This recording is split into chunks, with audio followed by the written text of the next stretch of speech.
기자회견이 거짓말인 이유와 증거. 2018년 7월 29일 일요일입니다. 좀 시작합니다.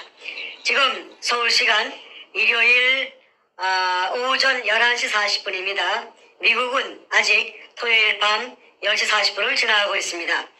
지난 금요일에 백준음이 리버사이드 호텔에서 사람들을 모아놓고 소위 기자회견을 했습니다.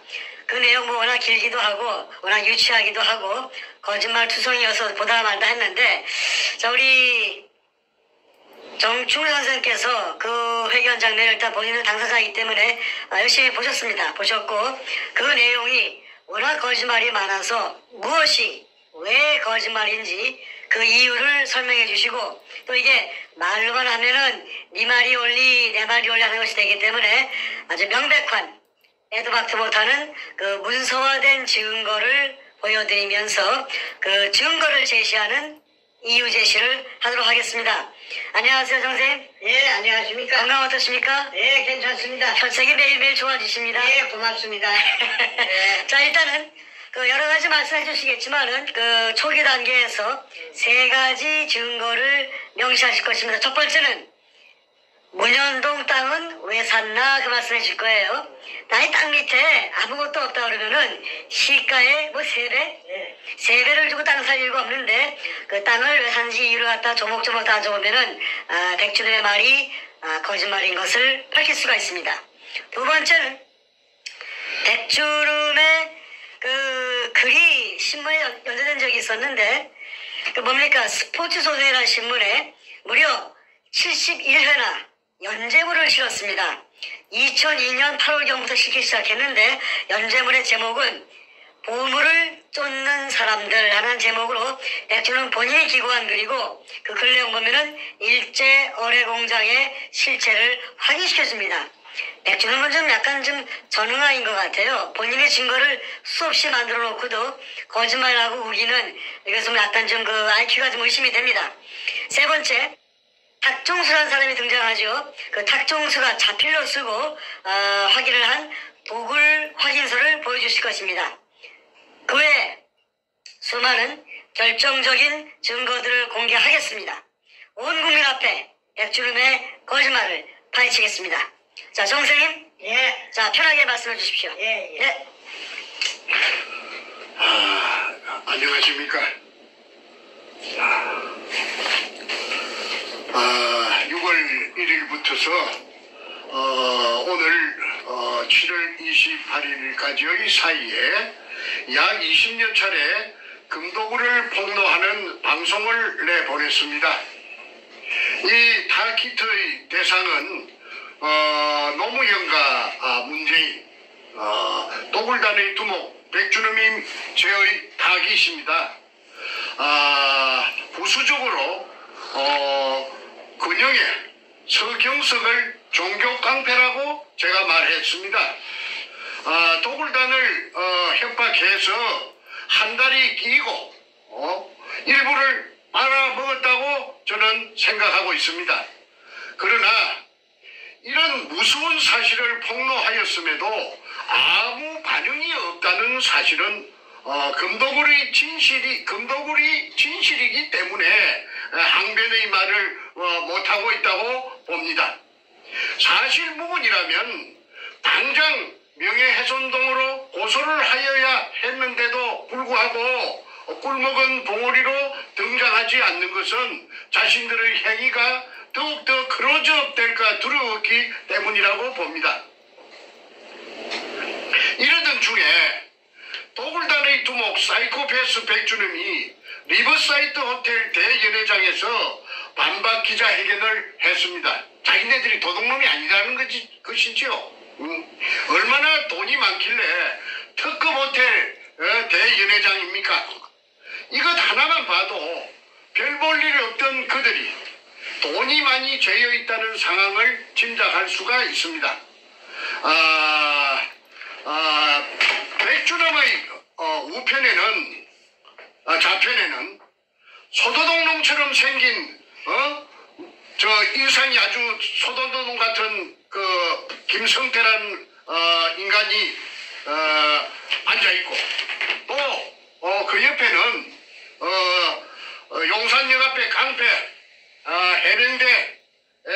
출신의 탁종수, 그 다음에 도굴 2번 두 번째 도굴범 금도굴의 다이버 대장 최상훈 등이 왼쪽 끝에 앉아있죠. 거짓말 향연을 펼쳤습니다. 참으로 간이 배밖에 나온 큰 도둑놈들의 뻔뻔한 모습이 아닐 수 없습니다. 20여 차례의 폭로 방송으로 압박이 오니까 받은 것 같아요. 그래서 다급해지니까 발악을 하는 것 같습니다. 그만큼 위기 의식을 느끼고 있다고 해석합니다. 하기야 대통령을 둘이나 등에 업은 전대미문의 범죄단들이니 말할 나이가 없습니다. 이 세상에 어떤 도둑놈이 기자회견을 하여서 자신들의 금도둑질을 순순히 시인할 일은 만무합니다. 오늘은 이들이 얼마나 교활한 거짓말로 문자를 써서 교은영색 했는지 짚어보겠습니다. 그러니까 이들의 공통된 핵심은 자기네들이 문현동 1219-1번지에 제갑한 수직구 아래에 16m 아래에 수평굴이 죽어도 일본 의뢰공장의 한 가닥이 아니고 박수홍이 실패한 굴로서 제가 그거 거짓말을 해가 사기쳤다는 것이 처음부터서 끝까지 교활한 거짓말입니다. 이래가지고 제 인생 16년이 몽창 날아가 버렸어요. 그래서 이제 지금부터 그들의 거짓말이 얼마나 교활한지 증거를 하나하나 제가 밝히도록 하겠습니다. 먼저 백준엄, 김성태, 그 다음에 탁종수가 거기에 나와가지고 내가 가만히 보니까 안절부절해요. 그거는 바로 이 종이 때문에 그렇습니다. 자신이 써놓은 이 종이 확인서, 이 탁종수 제일 밑에 있죠. 이름이 있고 주민등록번호가 있습니다. 그리고 지장이 있습니다. 이거는 감정해보면 당장 알 수가 있습니다. 오리발을 낼 수가 없는 것입니다. 내용을 읽어주시죠. 이게. 본인 탁종수는 2002년 5월 중순경 평소 알고 지내던 백준엄으로부터 부산시 문현동 소재 일제 지하 의뢰공장에 금이 가득 찼다고 하여 투자를 요청하기에 일금 5천만 원 정을 백준엄에게 투자하고 그 후 현장에 여러 번 가서 지하 물속에 잠긴 물속을 확인하였고 바로 열고 비디오 테이프 포함 그 뒤 6, 7, 8월 말까지 도굴 작업을 한 사실을 알고 있습니다. 그 당시 본인은 김홍랑 남편 이름으로 문현동 땅을 매입하여 모든 게 순조롭고 합법적인 절차를 거친 줄 알았다. 그러나 그 뒤 백준엄은 본인에게 형님 모든 게 시간이 가면 고생 끝이니 죽지 마시고 기다리시기만 하면 내 인생 책임지겠다고 하여 이날까지 기다리고 있었던 사실입니다. 본인은 백준엄이가 그 당시 금을 도굴하여 숨긴 것으로 확신합니다. 이유는 백준엄이가 100%로 금이 있다고 하여 믿고 투자했던 것입니다. 2004년 9월 14일 탁종수 480810-1010711 추가문 본인이 처음 투자를 할 때 문현동 지하 동굴내를 촬영한 비디오 테이프도 보았고 그 당시 테이프상에는 일본군이 쓰던 마대 자루가 차곡차곡 빼곡히 있었기에 본인은 그 속에 들어있는 것이 금이라는 백준엄이 말을 액면 그대로 믿었던 사실입니다. 이에 확인서를 첨부합니다. 2004년 9월 14일 탁종수 지장을 딱 찍어놨습니다. 지장이. 이 지장 감정하면은 탁종수 필적 감정하면은 이거는 탁종수가 썼는지 사실 여부를 알 수 있습니다. 2004년 9월 14일입니다. 그 다음에 2002년 3월 2일날 제가 수직구를 뚫어놓고 4월 5일날 배신이 일어났다는 것을 제가 알았습니다. 김성태와 백준엄이 배신을 일으켰다는 사실을 제가 알게 되었지요. 그런데 2002년 배신이 일어났으면은 자기네들 주장대로 할 것 같으면은 사기당했다고 지하 수평구리 박정희 대통령 이발사 박숭이 한 실패한 굴로 정충재가 사기쳤다고 할 것 같으면은 그래서 끝입니다. 그 현장에 갈 필요도 없고 땅을 살 이유도 없습니다. 그런데 이 사람들이 땅을 샀어요. 땅을 살 돈이 없으니까 그 광주 전라남도 광주시 서구 치평동에 있는 김홍랑이라는 여자를 찾아가서 땅을 사게 만듭니다. 그래서 김홍랑이라는 여자와 그녀의 남편 공무원, 그 당시에 공무원 전남도청 새마을가장 박민수라는 사람이 부산 문현동에 와서 수직구 속에 카메라를 찍는 로봇을 내려보내가지고 금포대, 일본식 한자 이등충이 찍혀있는 금포대가 재어있는 것을 제3, 제4 확인하고 그 땅을 삽니다. 그러면 땅을 사기 전에 금이 재어있다는 것이 확인을 제3, 제4 했기 때문에 광주에 사는 사람들이 부산 문현동에 땅을 사는데 그때 지주가 두 사람이었어요. 한 사람은 지분의 65%, 100분의 65%를 가지고 있는 조규혜라는 사람이고 50년생. 다른 한 사람은 지분의 35%를 가지고 있는 100분의 35%를 가지고 있는 정문균이라는 60년생 남자입니다. 이 둘이 연합해가지고 대한항공으로부터 IMF가 오자 이 땅을 불화를 받았던 것입니다. 그때 불화받은 가격이 평당 80만 원씩이라고 합니다. 그런데 김홍랑이 급하게 살라고 하니까 그 땅을 살라고 하니까 평당 80만 원에 산 땅을 불과 몇 달 만에 200만 원씩에 김홍랑에게 팔았는데 한 사람은 정문균이는 100분의 35를 가지고 있는 정문균이는 자기는 안 팔겠다. 나는 금을 배당받겠다. 해서 100분의 35를 고수했고 조규혜는 50년생 조규혜는 팔겠다.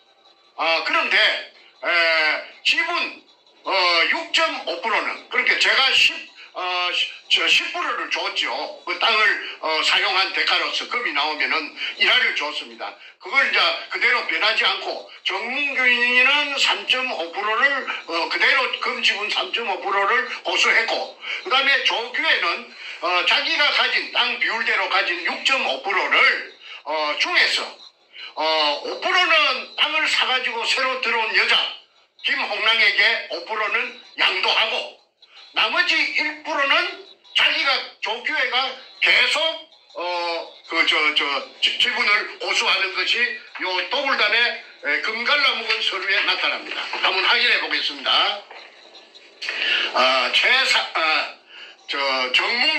정문균 여기 있습니다. 정문균 이거 딱 비춰주세요. 정문균 3.5%. 잠깐만요. 문균. 그 지장 초점에서 찍어놓은 안 맞, 잠깐만요. 초점에서 안 맞는데. 그 3.5%가 잘 안 보일 거예요. 지장을 찍어놔서. 네, 저 정문균 보입니다. 네, 좀 흐리지만 보이고 네, 정문균 그다음에 60년생, 60년 7월생 조규혜. 3.5% 있고 조규혜. 조규혜 50년 5월생 1.5%. 1.5%. 6.5에서 5를 갖다 김홍랑이 줬어요. 네, 조규. 김홍랑이 5% 웃깁니다.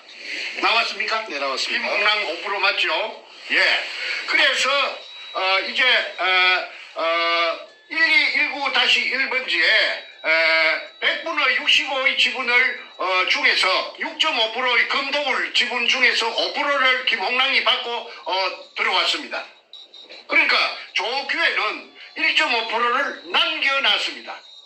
그래서 그때 당을 그 100분의 65를 살 적에 백준원과 김홍랑 간에 공정 계약을 했습니다. 그 계약서를 제가 지금 공개하겠습니다. 제가 일단은 한번 읽어보고 비사트 드리도록 하겠습니다. 계약서 각 성명 김홍랑 주민등록번호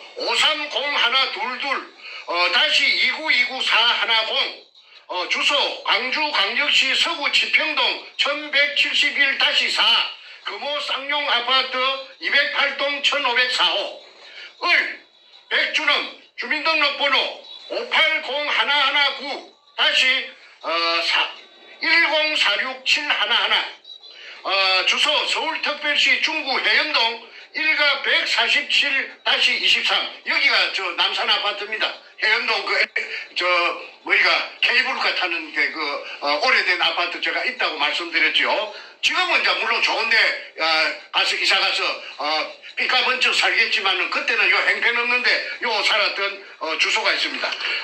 남산 아파트 615호 상기 2는 부동산 가로 열고 부산광역시 남구 문현사동 1219-1 및 5필지 등 토지 553평 1827제곱미터에 대한 토지 소유자와 한시 사용권자의 쌍방협약에 대한 계약임 제1조 토지 양도의 권리 토지의 소유자는 김홍랑 이하갑이라 함이며 이는 백준원 이하을이라 함의 희망적인 정보에 의해 갑이 판단한 바 그 실질적인 토지의 미래성 및 기타 사항에 있어 가능성을 실사하여 타진하고 매입했으며 이제 금이 있는 걸 알았다 이 말입니다. 의뢰공장이라는 걸 확인했다는 것이죠.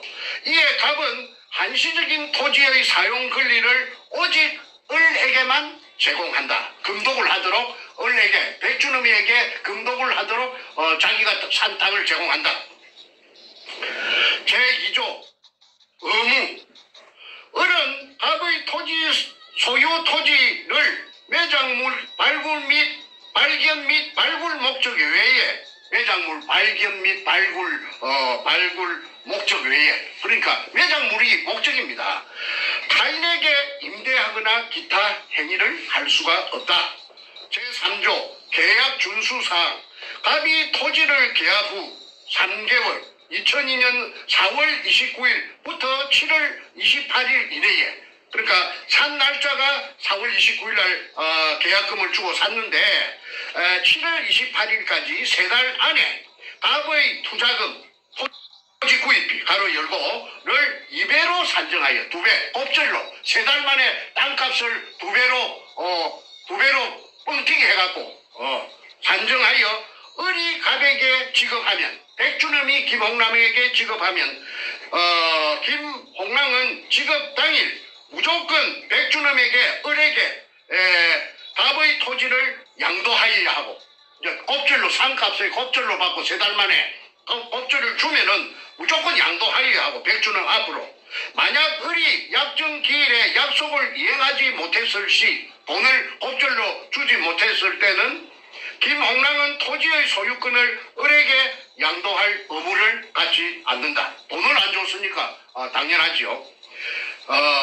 단 갑이 기존 토지 주인 조규혜와 아까 50년생 남자 당주인 조규혜와 계약한 계약서 내의 토지 금액과 각종 세금 및 기타를 포함하여 을이 갑에게 지급한다. 부대 비용을 소모된 비용을 백준음이 모두 김홍랑에게 보전을 해준다. 제4조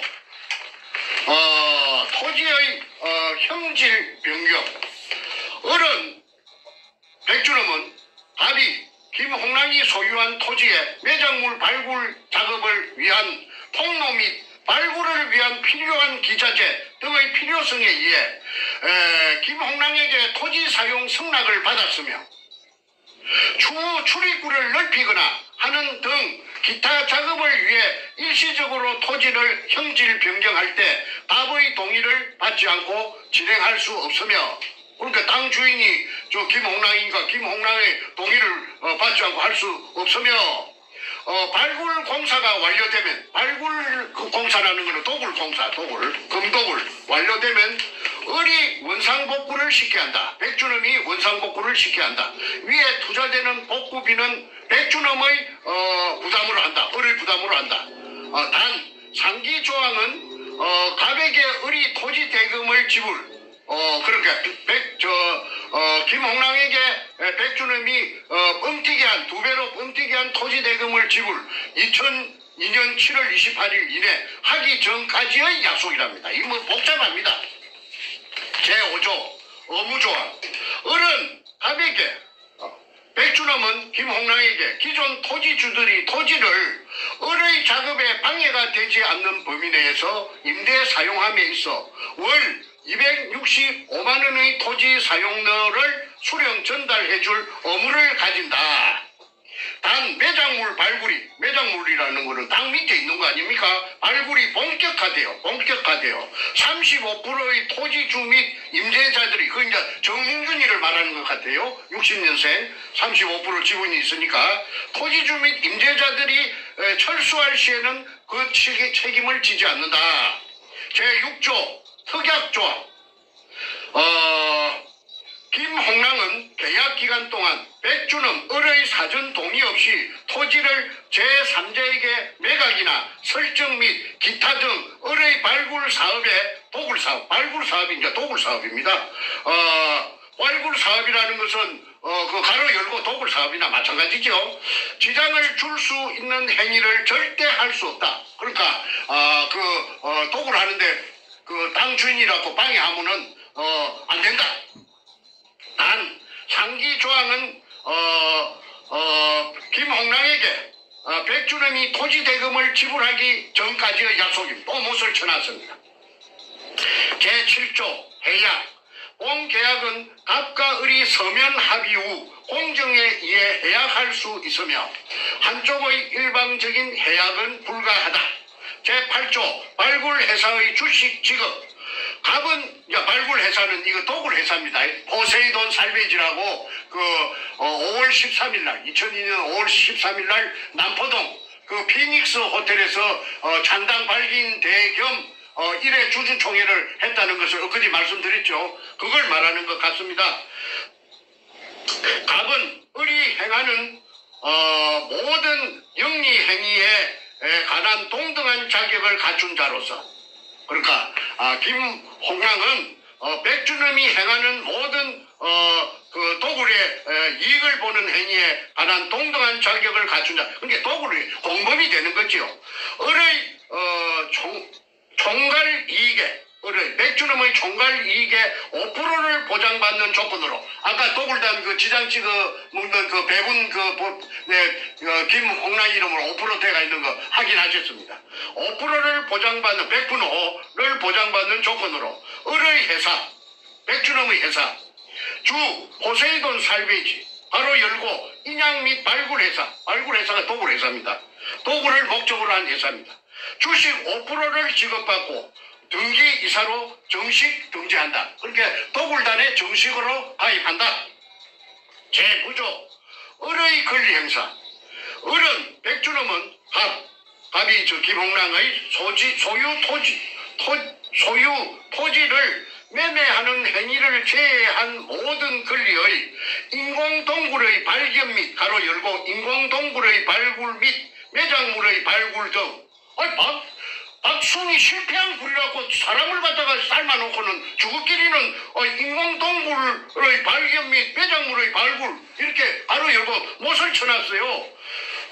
총 계약기간 가로 열고 1차 종료는 2003년 12월 31일까지로 한다. 그러니까 금이 얼마나 많아야 다음 해에 2003년 때 발견한 해가 2002년 3월 2일이니까 다음 1년 넘어가갖고 다음 해 연말까지 동안에 도굴 하겠다고 하니까 그 겁이 얼마나 많았는지 상상이 됩니다. 정부 및 제3자 등에게 정부가 나오네요. 상기 권리를 행사할 수 있다. 정부가 나옵니다. 상기 조항은 갑이 을에게 토지 대금을 지불 바로 열고 2002년 7월 28일 다불로 꽃배기로 주기 전까지의 약속임. 제10조 발굴회사 지분 대금 을은 갑과 계약 후 백준엄은 김홍남과 계약 후 열흘 이내에 주 포세이돈 살베이지는 아까 말씀드렸습니다. 남포동 피닉스 호텔에서 5월 13일 날 도굴 회사를 임시 주주 총회를 하고 주주 총회를 했다고 내가 아까 이야기. 그게 이제 도굴 범죄단입니다. 범죄단을 결성했다는 겁니다. 창업하여 회사 지분 5%를 갑에게 지불하여야 한다. 다시 한번 100분의 5를 금도굴의 100분의 5의 지분을 김홍랑에게 준다. 못을 쳐놨네요. 제11조 갑은 을이 발굴함에 있어 김홍랑은 백준엄이 발굴함에 있어 발굴이란 말은 도굴입니다. 추가 투자를 원하지 않는 것으로 한다. 제12조 을의 채무는 백준엄의 채무는 갑에게 어떠한 영향을 미치지 않는다. 제13조 을이 백준엄입니다. 백준엄이 주 포세이돈 살베이지 법인 등록 시 상기 계약 내용을 성계한다. 제14조 분쟁 조정 갑과 을이 계약서에 명시되어 있지 않은 일에 의한 분쟁에 있어 이 계약서에 없는 조항에 분쟁이 일어나면 조정에 대한 협상은 양측의 대표가 사회의 상식적인 수순을 밟아 해결하되 그래도 타결되지 않을 시에는 이 사건에 대한 분쟁의 해결은 서울지방법원으로 이의를 제기하기로 한다. 재판까지도 이제 염두에 뒀습니다. 제15조 마지막입니다. 갑과 을은 이 계약을 확인하기 위해 두 통의 계약서를 작성하여 서명 날인하고 공정을 한다. 2002년 4월 29일 갑 김홍랑 을 백준엄 요 붙여주세요. 밑에 제일 밑에 도장 나오게. 2002년 4월 29일 김홍랑 백준엄 도장 찍혀 있습니다. 그 다음에 여기 이제 제일 표지입니다. 제일 표지입니다. 그게 공정 서류의 그 변호사 사무실에 가서 공정한 서류의 표지입니다. 그 다음에 이것이 이제 맨 마지막 자입니다. 부산광역시 연제구 거제 1동 세종빌딩 3사청 법무법인 신성 공정담당 변호사 강동규. 자, 김홍남과 백준엄이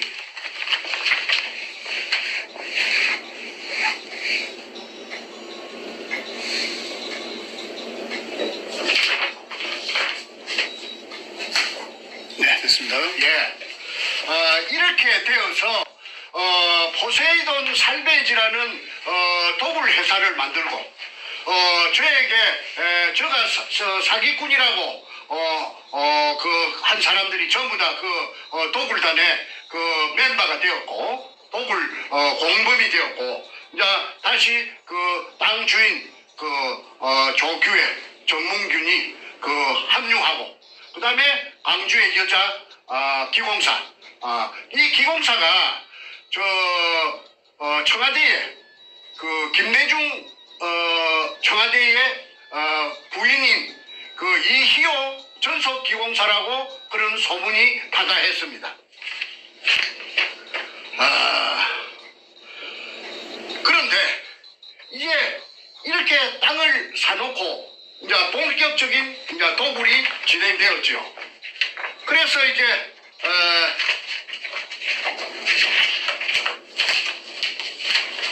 도굴을 한 기구 요 좀 찍어주세요. 요 수직 상하 운반용 승강기입니다. 이걸 이제 그 우인지 시설을 해가지고 컨테이너 위에 천장에다가 이제 쇠막대를 용접을 해가지고 그게 우인지 시설을 해가지고 전기를 이어가지고 그 방금 그 기구를 가지고 그 금포대를 이동충이라는 금포대를 밤 새벽 3시까지 끄자고 올렸답니다.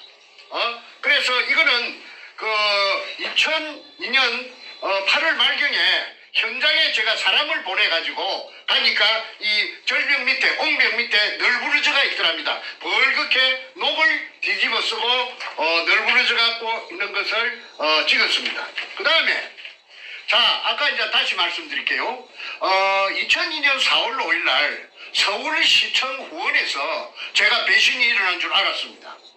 그러고 나서 그 사람들하고 저하고는 그 사람들은 도굴단이 되고 저는 쫓기는 신세가 그들로부터 쫓기는 압박받는 신세가 되고 손에 가진 정권은 없고 이제 이거 뭐이가 루비콘 강을 한번 건너가면은 다시는 이제 돌아올 수 없습니다. 만날 수가 없습니다.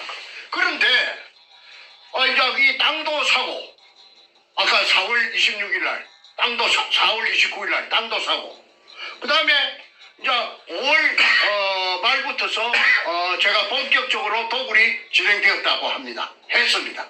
그런데 5월 말기에 도굴을 하려고 그러면은 고사를 지냅니다.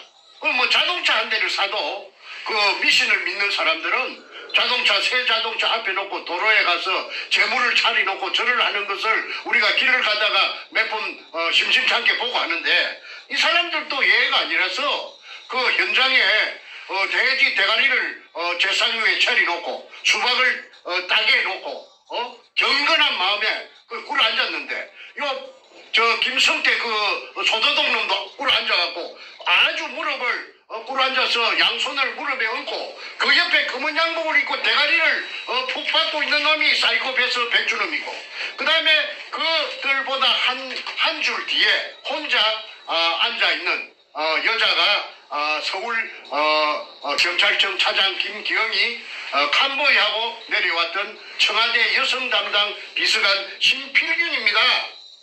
그리고 그 흰옷을 입고 서가 있는 그 여자가 이제 무당이고 무당이 이날 한 10명 왔답니다. 그 사진을 공개하겠습니다. 이 책에 황금 백합 작전 책에 다 올라 있어요.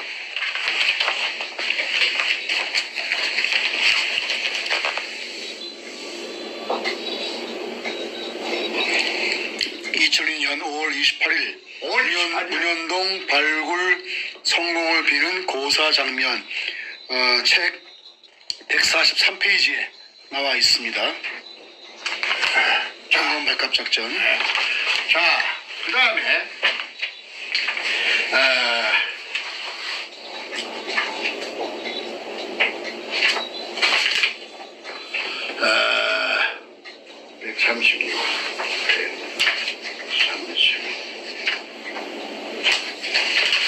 이 구멍을 제가 뚫은 구멍입니다. 이게 직경 60cm로 지하 안반청 16m를 뚫었는데 지하 4m부터서 물입니다. 그 물이 보입니다. 규격화된 KS 사다리 철물점에 파는 거 2m짜리 2개를 연결해야 그 수면에 도달합니다. 그래서 4m 밑에 붙어서 물입니다. 12m를 내려가야 그 수평물의 천정이 나옵니다. 네, 사진은 문현동 기습작전 당시의 수직구에서 책 135페이지에 찍혀 있습니다. 황금 백합작전. 자, 그 다음에 엊그제 제가 말씀드린 데 물이 올라오는 장면이 이 사진에 있습니다. 물이 3시간 반 동안 분출되었다는 그 사진이 그 있죠. 책 103페이지에 보시면은 분출. 수직굴 분수 분출 광경에서 3시간 반 동안 뿜었습니다. 물이 올라오는 사진이 물 기둥이 매우 선명하게 찍혀 있습니다. 예. 자, 이게 조선 총독부 45년 7월 3일 날 7월 3일 날 45년 7월 3일 날 그 땅이 조선 총독부로 등기 이전돼가 있는 토지대장, 외정대 토지대장입니다. 그 제일 왼쪽 하단에 조선 총독부 기차 주세요. 책 27페이지에 있습니다. 조선 총독부 토지대장입니다.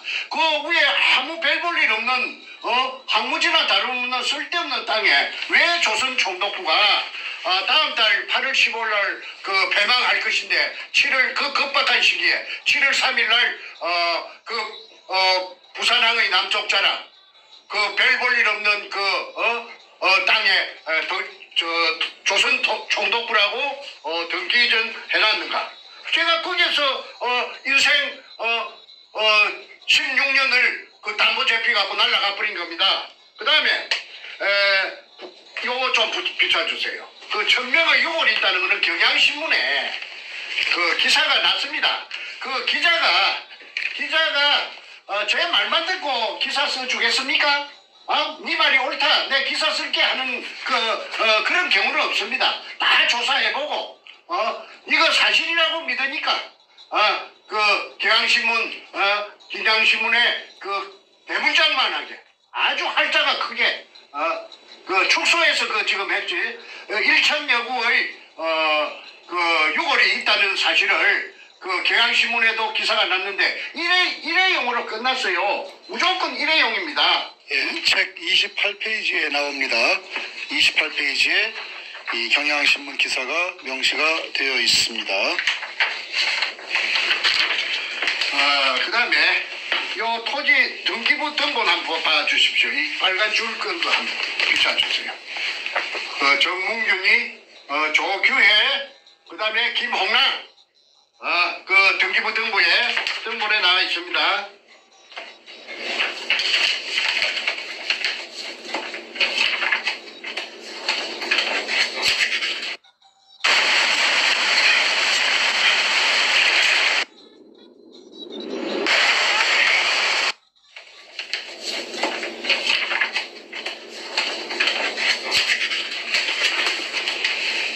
내용 좀 읽어주시죠.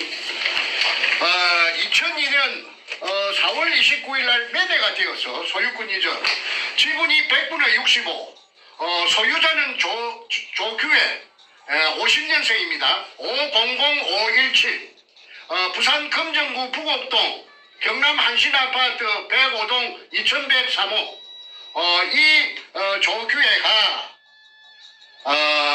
80만원의 한진으로부터서 카알로부터서 불화받은 땅을 200만원에 김홍랑 아까 김홍랑 100분의 5 지분 가진 김홍랑이 있었지요. 이거 좀 비춰주세요. 김홍랑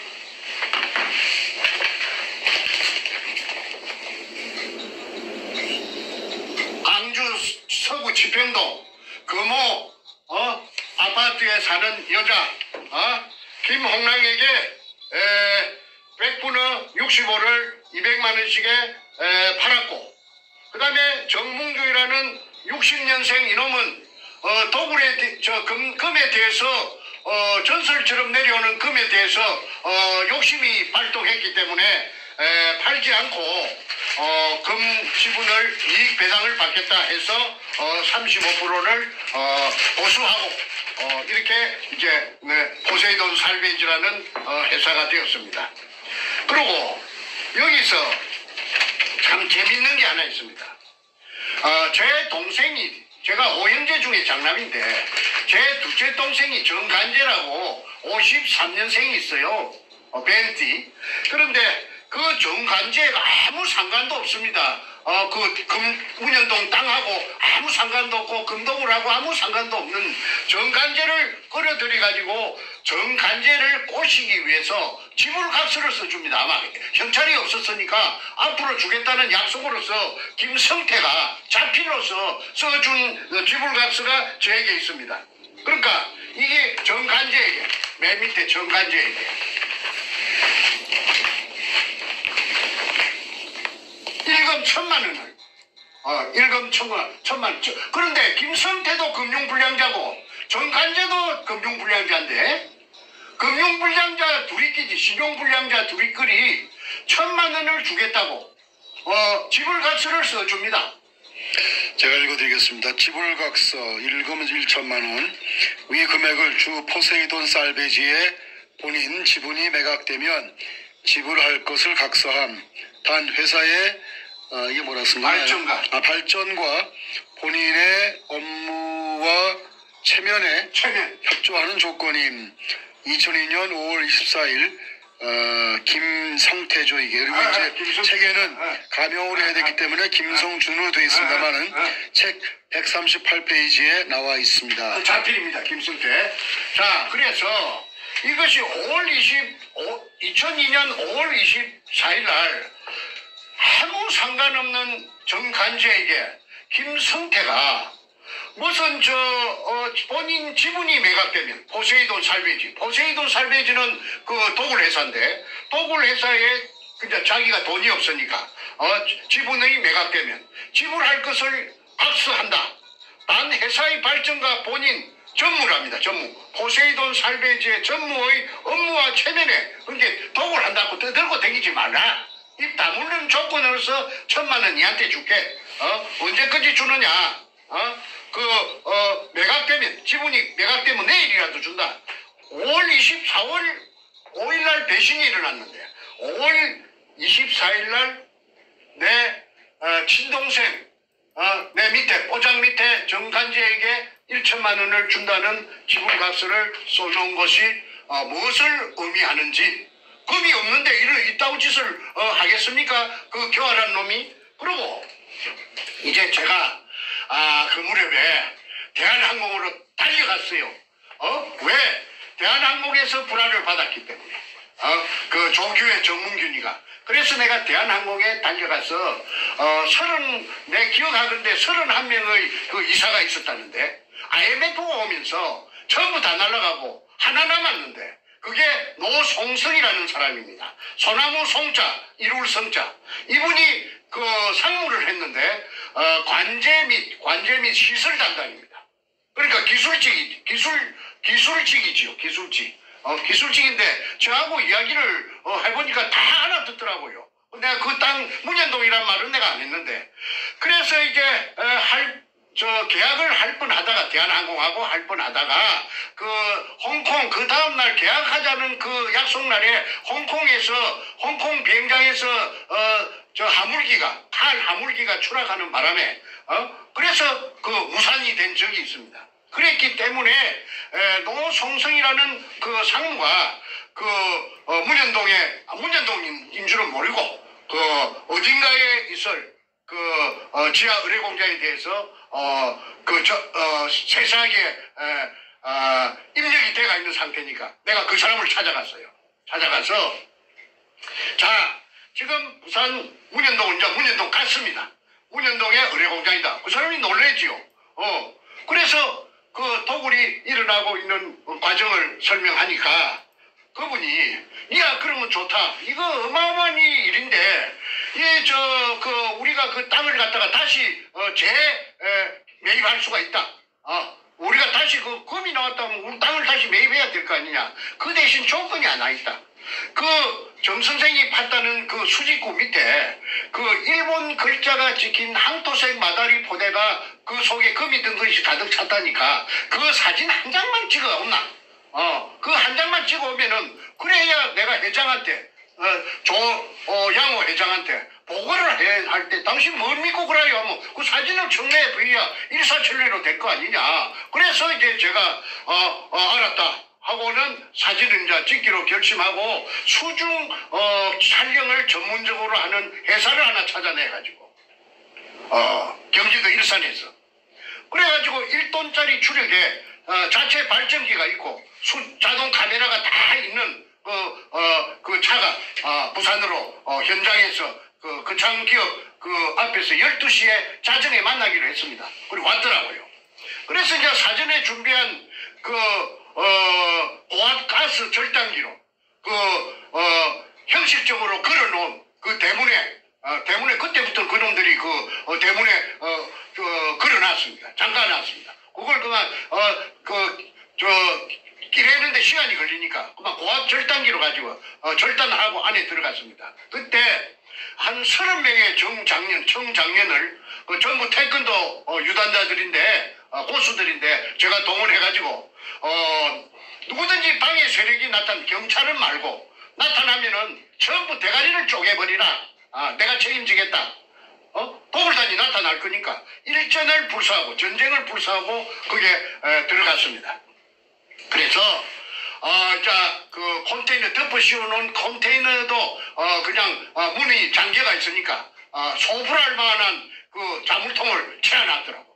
그래서 그것도 고압 가스불로 그만 찌찌찌 찢어가지고 문짝을 파쇄해서 드러내고 그 들어갔더니 아니 그게 완전히 그 수직구 뚜껑을 1cm 간격으로 보드나트로 쫙 쪼아놓고 그 벽에는 잠수옷이 고무 잠수옷 검은 고무로 만든 잠수옷에 물이 덜 말라가고 전기불에 번쩍번쩍 하더라고요.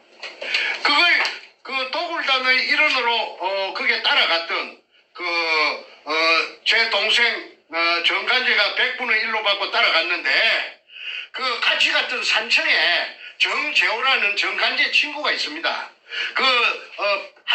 학벌이 시골에서 초등학교 나왔는데 이 사람이 자동차 고치는 기술자입니다. 근데 이 사람이 정간제하고 친구다 보니까 친구 따라 강남 간다고 그 부산 문현동에 도굴 현장에 같이 따라가서 종사를 한 적이 있습니다. 한 3달, 4달 동안 있었다고 하더라고요. 그래서 이 정재호가 이 도굴단에 폐행당하고 올라와가지고 그래가지고 얘가 희망이 뭐냐 하면은 자기가 어릴 때 꿈이 만화가가 되는 게 꿈이었대요. 그래서 만화를 많이 읽었는데 그림에 재주가 있는가 없는가는 몰라도 걔가 도굴단에 갔다 왔기 때문에 현장에 서너 달 있었기 때문에 그 현장의 상황을 그림으로 그려놓은 것을 제가 보여드리겠습니다.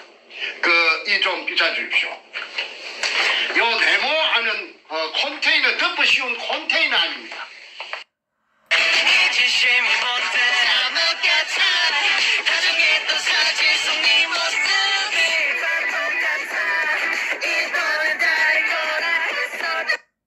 요 네모하는 컨테이너 덮어 씌운 컨테이너 아닙니다.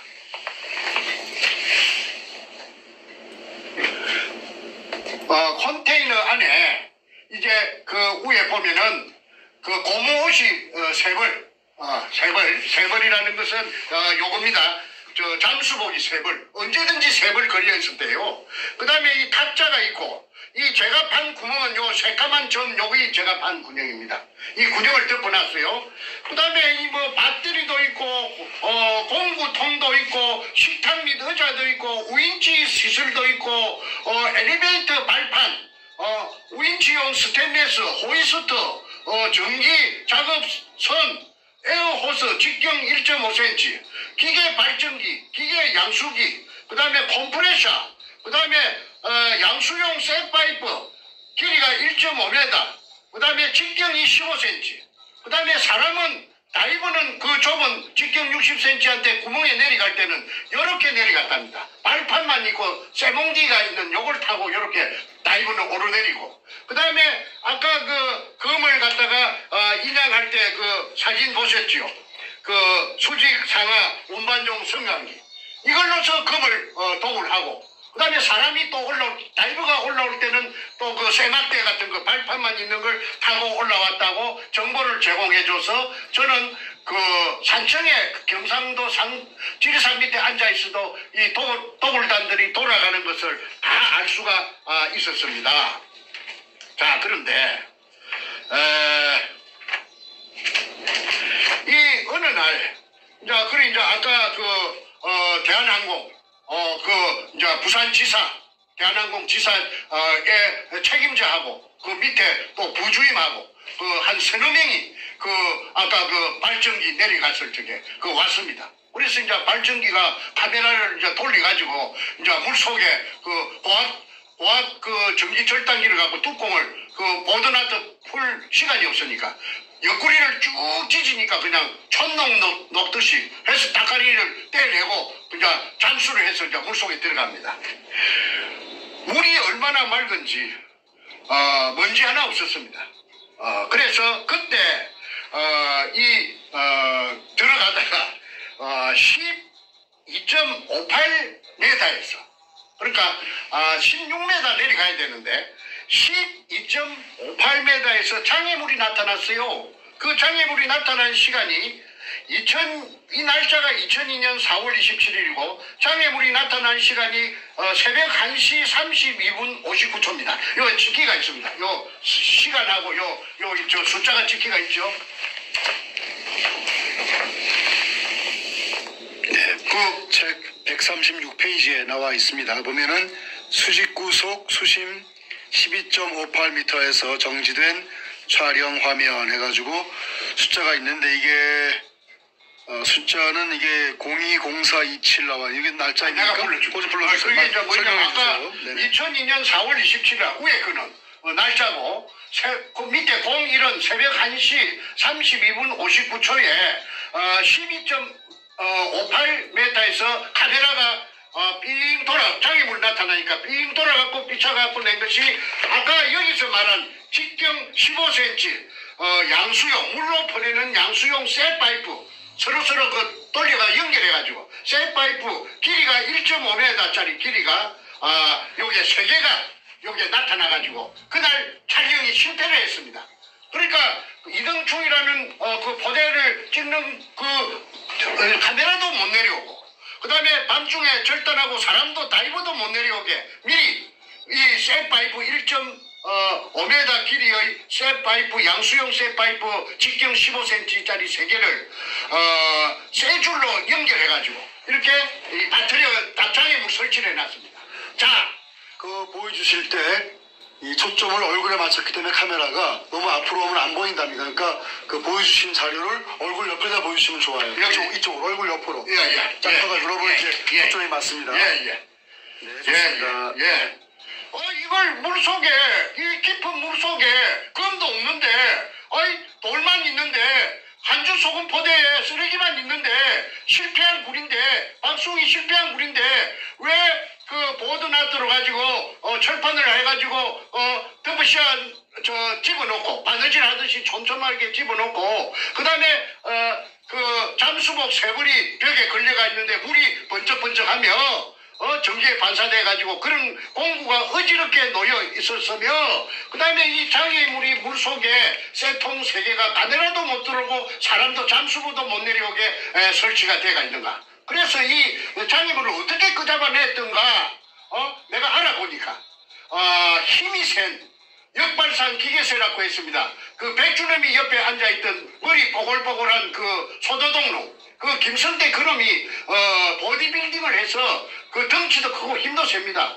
그놈이 지남철판을 가지고 지남철판이 큰 지남철판에다가 줄을 연결해가지고 그걸 집어이어가지고 이걸 이 쇠로 만든 거니까 이게 그 지남철판에 척허덕 붙으면은 막 두놈 세놈이 엉겨 붙어가지고 이걸 끄잡아 올리는 것을 그 정재호도 보고 정간제도 봤다고 정언을 해서 이 용도가 자기네들이 저녁에 자러 가면은 독을 마시고 자러 가면은 이게 아무도 못 들어오게 말하자면 자물쇠 역할 자물통 역할을 하기 위해서 불안하니까 이렇게 해놨는데 검이 있었기 때문에 이런 신경을 써가지고 2중 3중으로 그러니까 아까 처음에 정문에 쇠문에 고압 전선을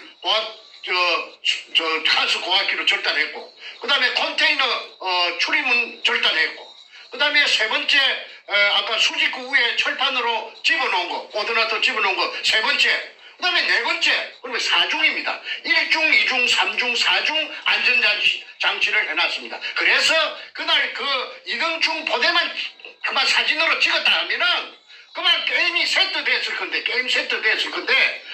이 교활한 놈들이 그렇게 철저하게 해놨으니까 그걸 못 찍어서 그 대한항공하고의 그 관계가 끝이 날 수밖에 없었습니다. 항상 이런 식으로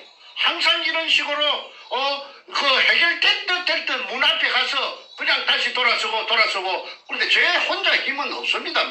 개인의 힘은 미약합니다. 그러니까 제가 그놈들은 그 김홍란이라는 그 여자가 땅도 사주고 그 위에 또 투자한 사람들이 많지요. 그 투자한 사람들이 많으니까 돈의 힘으로 가지고 또 세력, 그 여럿이 힘으로 독을 단 있으니까. 그러니까 내가 아무리 날고 기는 재주를 가지고 있다고 해도 제가 인부족 세부족으로 당할 수밖에 없었습니다. 그러던 차에 재밌는 게 하나 제 손에 들어왔어요. 이 백준엄이라는 이 사이코패스가 여의도 고등학교 출신이고 대학은 문턱도 못 밟아놓은 놈이라고 했습니다. 그런데 이 자가 어떤 장가를 사방팔방에 헤매다 보니까 아주 오래된 그 잡지를 한 건 구입했어요. 그 잡지가 학언이라는 잡지인데, 학언. 그 연세가 한 60 이상 되는 분들은 그 학언이라는 잡지를 갖다가 기억하실 것입니다. 그 학언에 그 고등학교 3학년 때 이 백준엄이라는 이 사이코패스가 그 63빌딩, 63빌딩 63층이란 말인데, 그 꼭대기에 올라가면은 밑에는 그 바람을 느끼지 못해도 그 꼭대기에 올라가면은 해오리 바람이 불 때도 있고 돌개 바람이 불 때도 있고 그 바람이 세차답니다. 저는 그거 못 올라가 봤어요. 그런데 이놈이 그 기구를 차고 새 날개 같은 거 이런 걸 지가 만들어 가지고 그 올라가서 뛰어내렸어요. 63층에서. 그래가지고 성공을 해서 새같이 날라다니는 새같이 무사히 그 땅바닥에 안착을 했기 때문에 그 표지 모델로서 백준엄이 나왔다는 것을 제가 알았어요. 그래서 이놈이 그 학원에서는, 학원사에서는 이놈을 소개하기로 조인, 새조자, 조인, 새사람. 그래서 이놈이 아주 가벼워요. 내가 들어가지고 시립 다리를 걸어가지고 그 방 안으로 집어 던지니까 탁 날아갈 정도로 아주 가벼워요. 그 뱃속이 그 새처럼 비어있는 그런 인간 같다고 제가 표현하고 싶습니다. 그런데 이렇게 그 63층이나 되는 그 높은 데서 얄궂은 기구를 차고 뛰어내릴 정도 된다면은 이놈의 성품은 뭐냐면은 그 스릴이가 스스펜스를 즐기는 놈입니다. 그래서 항공스포츠연합회 회장을 갖다가 30년 40년 동안 하면서 죽은 노무현하고 같이 동호인으로서 동락했다고 앞전에 말했지 않습니까? 그러니까 스릴과 스스펜스를 즐긴다는 것은 뭘 의미하느냐? 그거는 이 하나의 게임으로, 이 도굴이라는 이런 큰 범죄도 게임으로 생각한다는 것이지요. 그러면은 전에 제가 한번 말씀드린 적의 보통 사람 그 뇌하고 틀려가지고 이 뇌에, 대뇌에서 뇌하 수체가 어떤 호르몬이 나오는데 그거 즐긴다는 말은 자릿자릿한 그 아슬아슬한 쾌감을 즐긴다는 것입니다. 그러니까 자기는 이 부산 문현동을 게임으로 생각하고 이게 즐겼던 것입니다. 그리고 정충제도 가장 참게 빡세니까. 그러니까 정충제를 제압하기 위해서 노무현을 끌어들여가지고 노무현 청와대 당시에 참여정부 청와대를 갖다가 뒷배경으로 삼은 것이 아니고 무엇이겠습니까? 그런데 이자가 미처 도굴이 1차 도굴이 5월 말부터서 2002년 5월 말부터서 6, 7, 8월 말까지 진행되었다고 탁종수가 어제 자기 확인서에서 설명했습니다. 여기서 정명했고.